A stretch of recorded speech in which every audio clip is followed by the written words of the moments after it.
Get ready, Staten Island. It's time to celebrate 5 years of Ferry Hawks baseball. Join us Friday, April 24th through Sunday, April 26th for our first homestand of the season and our 5th anniversary celebration. Score big with $5 tickets. Grab $5 domestic draft beers. Enjoy $5 popcorn. And yes, 2 Nathan's hot dogs for just $5. Visit ferryhawks.com now to lock in your seats. Excuse me! Taxi! Come on, what are you doing? This is the 77 WABC minicast. President Trump extending the ceasefire, saying that Iran has a fractured, negotiating team. He's going to give them more time. And in the meantime, the blockade stays on. So where is this going? And what does this really mean? What's going on behind the scenes? Let's go to former Trump Deputy National Security Advisor, Victoria Coates. Victoria, how do you read this message from Trump just minutes ago? Well, great to be with you, Rita. I think we're seeing a complete meltdown in Tehran, and nobody knows what's actually going on. The rumor mill is running 24/7 right now at about 100 miles an hour, but there are rumors that the civilian leadership of Iran has been placed under house arrest by the Islamic Revolutionary Guard Corps, the IRGC, and they're essentially executing a military coup. And there are a lot of reasons that might happen. First and foremost, the economic. Wow. Wait, Victoria, repeat that again. That's big news.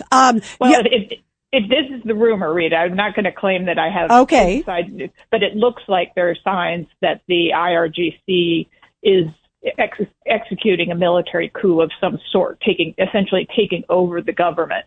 And I think what the president said about there not being a coherent plan, it points to that the leadership is completely fractured.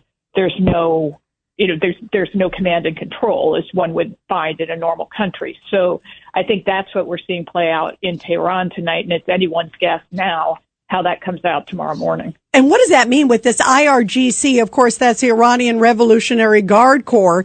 And if indeed that's the case, that's not good news because they're the hardened fanatics. They're the diehards. That's not good.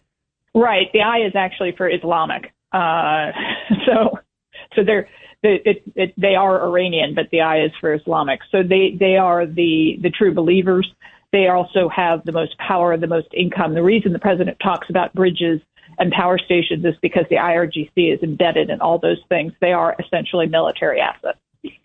Yeah, undoubtedly. So what do you think is going to happen now? I mean, in the meantime, you also have China. President Trump stopped a ship.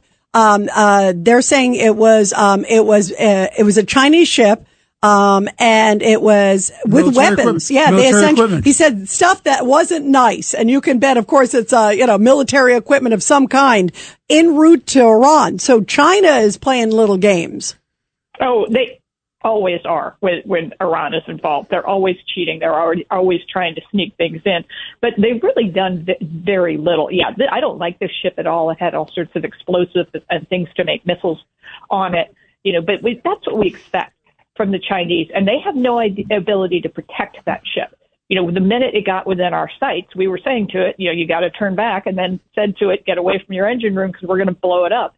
And what could China do to protect it? Nothing. Judge Weinberg. So, good to talk to you, Victoria. So what do we do about China? Just let it keep playing out the way it's been playing out? Or do we actually take them to task and hold them accountable? Well, I think the president started that with his statement today. But bear in mind, Judge, they're not getting any product out of Iran anymore. And so this blockade that's been on now for over a week is squeezing them. And Secretary Bessent just posted about 10 minutes ago that the storage on Karg Island, which isn't very large, is filling up. And the Iranians are going to have to start capping their wells. And that's, for anyone in the energy business, you really don't want to do that. It can be very damaging to fragile oil wells if you cap them and stop producing. So that failure to move product is hurting China and it's hurting Iran. And meanwhile, the president continues to be very, very strong in the terms that he's laying out.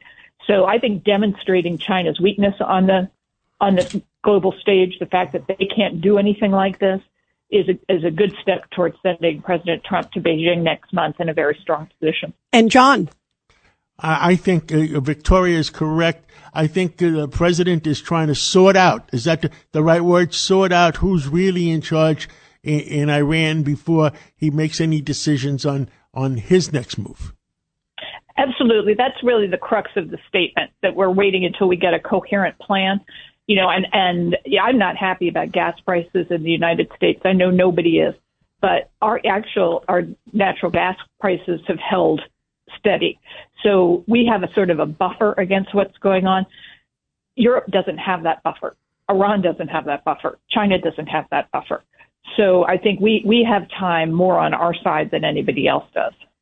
Well, let's see where it goes. You're right. We certainly, at least we have drill, baby, drill. Exactly. Thank God we have that policy under President Trump.